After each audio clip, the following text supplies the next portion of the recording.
அனைவருக்கும் வணக்கம். இன்று நான் ஜெயலலிதா கிச்சன் தமிழ் இந்த யூடியூப் சேனலுக்காரங்க. இன்றைக்கு நான் என்ன சமைக்கவிருக்கிறேன்னா, ஜெயலலிதா சிக்கன் கறி வைக்க போகிறேன். அது இப்போ சிக்கன் 1 கிலோ இருக்குது, 1.5 கிலோ இருக்குது. அப்புறம் மற்ற பொருட்கள்லாம் நான் வச்சுருக்கேன். ஸோ இப்போ சிக்கன் குழம்பு வைக்க போகிறேன். பாருங்கள் எப்படி வைக்கிறேன்னு. நான் இதில் போடுறப்ப சட்டியில் போட்டு வதக்கிறப்ப ஒன்று ஒன்றா நான் சொல்லிவிட்டு நான் இந்த குழம்பு சட்டியில் போட்டு வதக்குவேன். ஓகே, சிக்கன்லாம் நான் சொல்கிறேன். இப்போ அடுப்பில் சட்டியில் எண்ணெய் ஊற்றியாச்சு. அடுப்பு ஸ்லோ ஹீட்டாக இருக்குது. மெதுவாக வச்சுருக்கேன், வேகமாக வைக்கக்கூடாது. ஓகே, ஸ்லோ ஹீட்டாக இருக்குது. இப்போ என்ன செய்யணும், இரண்டு பட்டை, கிராம்பு, சும்மா கொஞ்சம் ஒரு 4, அப்புறம் இது கிராம்பு, லவங்கப்பூ, அப்புறம் ஏலக்காய் எல்லாம். கிராம்பு ஒரு 6 இருக்கும் நினைக்கிறேன். ஏலக்காய் இருக்குது, ஏலக்காய். ஓகே, இதெல்லாம் கொஞ்சம் ஒரு தேவையான அளவுக்கு ஒரு 6 இலை இருக்குது. 6 எடுத்துருக்கேன் நினைக்கிறேன். இந்த கலருக்கு கீழே வெங்காயம் பூண்டு சேர்த்து வதக்கிறேன். ஓகே,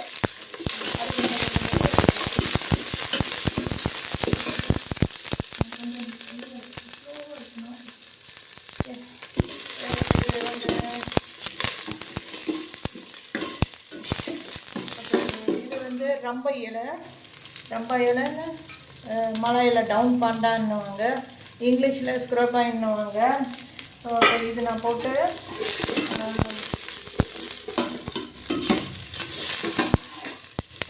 வெங்காயம் போடுறேன். இந்த வெங்காயம் இந்த இது எல்லாம் அரைச்சி ரெடிமேடாக கடையில் விற்கிறது. வெங்காயம் பேஸ்ட்டு. ஓகே, வெங்காயம் பேஸ்ட்டு, பிக் அனியன் பேஸ்ட்டு. இது அப்படியே குழம்புல போட்டுடலாம், நம்ம அரைச்சிக்கிட்டு இருக்க வேணாம். இதில் அது நான் வாங்கி வச்சுருக்கேன், வெங்காயம் பேஸ்ட்டு. ஏன்னா இப்போ அரைக்கிற வேலை, வெங்காயம் அரைக்கிற வேலை கொஞ்சம் மிச்சமாக அதனால. இது ஒரு பத்தில் 15 மில்லி 90 காசு. ஸோ அப்போ 16 வெள்ளிக்கிட்ட. இது 2 டேபிள் ஸ்பூன் போட்டிருக்கேன், அதிகம் போட வேணாம். இதை கலக்கிட்டு 2 டேபிள் ஸ்பூன் கூட தான், ஏன்னா வெங்காயம் வேறு போட்டிருக்கேன்ல, இது ஓகே நினைக்கிறேன். 2 டேபிள் ஸ்பூன் வெங்காயம் தாராளமாக போடலாம், குழம்புக்கு தானே. இது இஞ்சி 3/4 டேபிள் ஸ்பூன் போடுறேன். இன்னும் கொஞ்சம் போட்டுக்கலாம், ஏன்னா இறைச்சி குழம்பு இல்லை. 1.5 கிலோ இருக்குது இறைச்சி. ஸோ இப்போ அது ஒரு டேபிள் ஸ்பூன் போடுறேன் இஞ்சி. பிறகு பூண்டு 3/4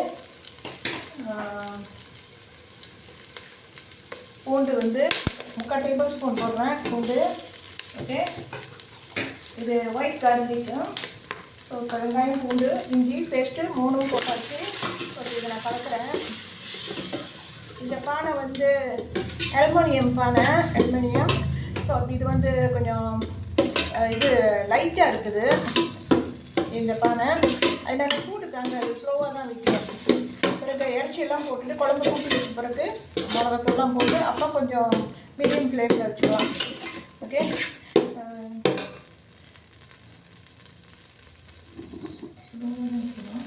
ஓகே. இது இப்படி கொஞ்சம் நேரம் தாளிச்சிட்டு, ஓகே பாருங்கள், கொஞ்சம் நேரம் தாளிச்சிட்டு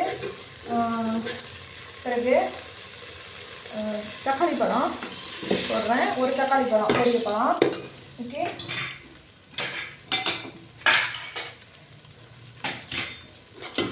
தக்காளி பழம் 1 பெரியது வெட்டி வச்சுருக்கேன். நீல வடிவில் ஸ்லைஸாக வெட்டி வச்சுருக்கேன். சின்ன தான் நான் வெட்டில. ஓகே, இப்போ இதெல்லாம் போட்டாச்சு. ஸோ இப்போ இது கலரிட்டு அடுப்பு கொஞ்சம் கூட வைக்கணும். ஏன்னா அதுதான் சொன்னால் வந்த பிறகு தான் அப்புறம் தான் போடணும், இறைச்சி போடணும். வெங்காயம்லாம் போட்டாச்சு, உப்பு அப்புறம் போட்டுக்குவேன். இது இந்த ரம்ப இலை இதை நான் அப்புறம் திருப்பி போடுவேன். ஓகே, இறைச்சி போட்டு வறுக்கிறப்ப போடுவேன்.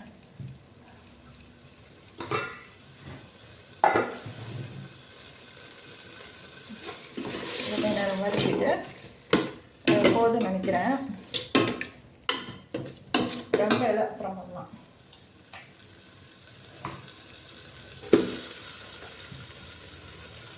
இப்போ இறைச்சி போடுறேன். 1.5 கிலோ இறைச்சி இருக்குன்னு நினைக்கிறேன். 1.25 கிலோ அல்லது 1.5 கிலோ இறைச்சி இருக்கு. நேற்று 1 கிலோ வாங்கிட்டு வந்தேன். நேற்று 2 கிலோ வாங்கிட்டு வந்தேன். 1/2 கிலோ சமைச்சாச்சு, நான் சாப்பிட்டேன். ஸோ இப்போ இருக்கிறது 1.5 கிலோ இருக்குன்னு நினைக்கிறேன். 1.5 கிலோ கூட இருக்கலாம், தெரில எவ்வளோன்னு. ஸோ இப்போ இதெல்லாம் போட்டு கலந்து லலிதா இதில் எல்லாத்தையும் போட்டுட்டேன். இப்போ என்ன பண்ணுறேன், இதை மூடி வைக்கிறேன்னு ரொம்ப பேச முடியல. ஓகே, இதை மூடி வச்சுட்டு பிறகு வந்து கொஞ்ச நேரம் வேகட்டும். ஓகே, வேகட்டும். இது கொஞ்ச நேரம் பாஸ் பண்ணி வைக்கிறேன், பிறகு கண்டினியூ பண்ணுறேன். சிறிது நேரம் அப்படியே கிளறி விட்டுட்டேன். இறைச்சி கொஞ்சம் வெந்துக்கிட்டு இருக்குது, நல்லா வாசமாக இருக்குது. ஏன்னா இந்த ரொம்ப இலை போட்டிருக்குல்ல, நல்ல ஸ்மெல்லாக இருக்குது, வாசமாக இருக்குது, நல்லா இருக்குது. குழம்பு நல்லா இருக்கும்னு நினைக்கிறேன். இன்றைக்கி தான் ஃபர்ஸ்ட் டைம் நான் இந்த ரொம்ப இலையை போடுறது குழம்புல. ஓகே, ஸோ இப்போ இதுக்கு பிறகு லலிதா என்ன பண்ண போகிறேன், மசாலா தூள் போட போகிறேன். 1 கரண்டி டேபிள் ஸ்பூன், 2 கரண்டி டேபிள் ஸ்பூன், அதில் கொஞ்சமாக காட்டு 3, கொஞ்சம் 2வது கரண்டி கொஞ்சம் குறவாக தான் போட்டுவிட்டேன். 3, 4. ஓகே, 10லன்னா அப்புறம் போட்டுக்கலாம். ஓகே, இதை போட்டு கொஞ்ச நேரம் அப்படியே கிண்டணும். இதை அப்படியே கிண்டி விட்டுட்டு கொஞ்சம் நேரம் கிண்டா போதும். ஓகே, இது கொஞ்சம் கிண்டிட்டு ரொம்ப நேரம் பண்ணணும்னு அவசியம் இல்லை. இதுக்கு பிறகு நான் தண்ணி ஊற்றுறேன், தேவையான அளவு. ஓகே, தேவையான அளவு தண்ணி ஊற்றுறேன். இது போட்டு இதெல்லாம் கலக்கணும். அப்படியே கொஞ்ச நேரம் அப்படியே மூடி, ரொம்ப இப்படி மூடி வந்து எல்லாம் ஃபுல்லாக மூடக்கூடாது, கொஞ்சம் திறந்து வைக்கணும். ஓகே, அப்புறம் பிறகு கொஞ்சம் நல்லா கொதி வரட்டும். அப்புறம் நான் திரும்ப கண்டினியூ பண்ணுறேன்.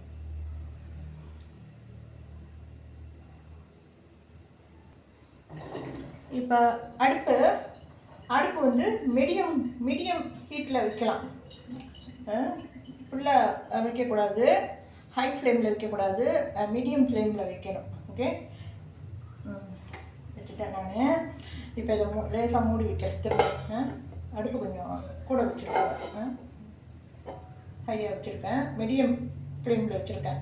ஓகே, ஓகே, திரும்ப குழம்பு வந்துருச்சு. என்ன வேகலை அதில் குழம்பு கொதி வந்துருச்சுன்னு சொல்கிறதுக்கு பதிலாக குழம்பு வந்துருச்சுன்னு சொல்லிட்டேன். சாரி, குழம்பு கொதி வந்துருச்சு, நல்லா வாசமாக இருக்குது. இந்த எல்லாம் ரொம்ப இலைனால இப்போ கொதிச்சுக்கிட்டு இருக்கட்டும். ஓகே, நான் இப்போ கலரி விட்டுட்டு திரும்ப என்ன கொஞ்சம் நேரம் சென்று உருளைக்கிழங்கு போட்டுட்டு தேங்காய் பால் ஊற்றிட்டு இறக்கிடுவேன். இவ்வளோதான். ஓகே, கொதிக்கிட்டு கொஞ்சம் நேரம் வேகலை இன்னும்.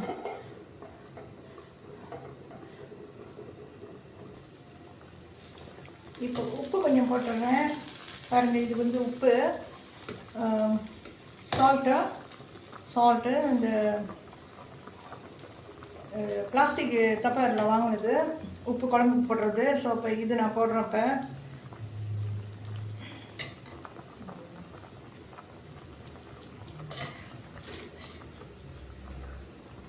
சாரி, நான் அப்புறம் கரண்டியில் எடுத்து வச்சு போடுறேன். உப்பு கொஞ்சம் போடுறேன் நான். இப்போ இந்த சால்ட் இருக்குதுல்ல, இந்த கவர் உள்ளது, இது வந்து இந்த கவர் உள்ளது சால்ட்டு. இது உப்பு குழம்புல போட்டால் வர மாட்டுது. அது மேலே அந்த இது இருக்குதுல்ல, ஹோல்டு இருக்குல்ல, அதில் நான் வந்து கொட்டினா உப்பு வெளியாக மாட்டுது. இப்போ அது வாங்கி புண்ணியல்ல இது பாரு, இப்படி எடுத்து தான் போடணும் உப்பு. ஸோ அப்போ இது ஒரு டேபிள் ஸ்பூன் போடுறேன். ஒரு டேபிள் ஸ்பூன்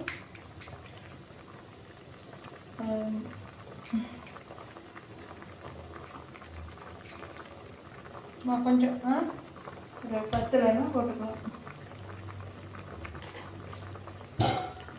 ஸோ இதுதான் ஃபஸ்ட் டைம் இந்த உப்பு நான் வாங்கினது. இது வந்து உப்பு வெளியாக மாட்டுது. ஸோ அப்போ கொட்டினா உப்பு வெளியாகுதா, குழம்புல எப்படி போடுறது? ஸோ அப்போ அதனால் நான் திறந்துட்டேன் மூடியை. இதுக்கு பிறகு இந்த இது வாங்க மாட்டேன்.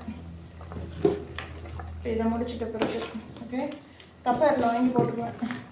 அவ்வளோதான். இந்த உப்பு போட்டாச்சு.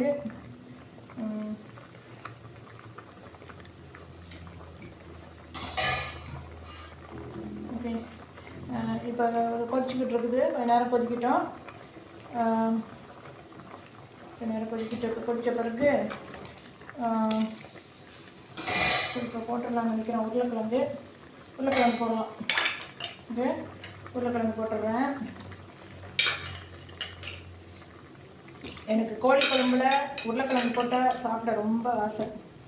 இந்த கிழங்கு தான் முதல்ல தேடுவாங்க. இந்த கிழங்கோட சோறு இறைச்சி எல்லாம் கலந்து சாப்பிடுவேன். ஸோ இது பழகி போச்சு. அதனால சிலர் வந்து தமிழர்கள் வந்து கோழி குழம்புல இது போட மாட்டாங்க, உருளைக்கிழங்கு பொட்டேட்டோ. ஆனால் நான் போடுவேன். ஸோ இது பழகி போச்சு.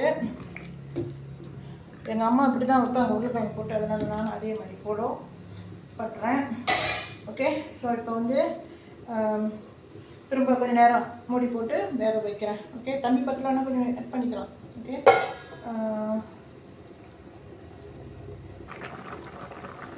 குழம்பு இறைச்சி வெந்துருச்சு. நான் இப்போ 65 ml கோகனட் மில்க் சின்ன பேக்கெட்டு இதை போட்டு தேங்காய் பால் போட்டு நான் இந்த கோழி குழம்பு வைக்கிறேன். கொஞ்சமாக ஊற்றுறேன். 65 ml தான், ரொம்ப அதிகமாக ஊற்றலை. நான் தேங்காய் பால் இப்போ இன்றைக்கி யூடியூபுக்கு வீடியோ எடுக்கிறதுனால தான் இந்த தேங்காய் பால் ஊற்றுறேன். ஆனால் சில சமயம் தேங்காய் பால் ஊற்றாமல் தான் கோழி குழம்பு வைப்பேன். கோழி பேரட்டுடு, கோழி குழம்பெல்லாம் தேங்காய் பால் ஊற்றாமையும் சமைப்பேன். ஏதோ ஒரு நாளைக்கு தேங்காய் பால் ஊற்றி சமைப்பேன். இந்த ஆட்டிறைச்சி குழம்பா இருந்தாலும் சரி. தேங்காய் பால் நான் அதிகம் குழம்புல சேர்த்துறது இல்லை. பலகாரம் செஞ்சால் சேர்க்குவேன். ஓகே இறைச்சி வந்துருச்சு. ஸோ இப்போ இறக்கிடலாம்னு நினைக்கிறேன். தேங்காய் பால் ஊற்றி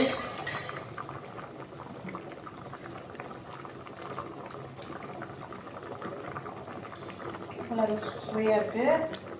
நல்லா ருசியாக இருக்குது. ஓகே குழம்பு வந்துருச்சு. ஓகே இதோட இந்த வீடியோவும் முடிஞ்சிருச்சு. ஓகே அடுப்பு ஆஃப் பண்ணிடுறேன். குழம்பு நல்லா ருசியாக இருக்குது. அப்படி உப்பு குறைவாக வேணும்னா கொஞ்சம் குறைவாக போட்டுக்கலாம், கொஞ்சமாக போட்டுக்கலாம். உப்பு கொஞ்சம் கூட இருக்கணும்னா நாக்காக்கு உப்பு டேஸ்ட் உள்ளவங்க இருப்பாங்க. குழம்புலலாம் கொஞ்சம் கூடவும் போடுவாங்க உப்பு. அந்த மாதிரினா கொஞ்சம் கூடவும் போட்டுக்கலாம், கொஞ்சம் குறைவாகவும் போட்டுக்கலாம் உப்பு. இப்போ எனக்கு இது போதுமான அளவு இருக்குது. ஓகே இவ்வளவுதான். கோழி குழம்பு வச்சுட்டேன். நான் பிளேட்டில் வச்சு நான் சர்வ் பண்ணல. எனக்கு இந்த சளி பிடிச்சிருக்கிறதுனால உடம்பு முடியல. ஸோ இப்போ அதனால் நான் இப்படி பானையிலேயே வச்சுட்டேன். ஓகே இது அப்படியே நான் ஸ்க்ரீன்ஷாட் பண்ணி நான் இதில் யூடியூப் தும்பநெயில் இருக்குதுல்ல, ஃப்ரண்ட் டிசைனர், அதை வச்சு வீடியோ அப்லோட் பண்ணுறப்ப அதில் நான் வந்து இந்த குழம்பை மட்டும் வச்சு காட்டுறேன். குழம்பை மட்டும் அப்படி எடுத்து போட்டோம் அப்படியே நான் அதில் வச்சு ஃப்ரண்ட் டிசைனில் நான் வீடியோ அப்லோட் பண்ணுறேன். ஓகே இவ்வளோதான். ஓகே தேங்க்ஸ் ஃபார் வாட்சிங். ஹலோ வியூவர்ஸ், கோழி குழம்பு முடிஞ்சது. Okay bye.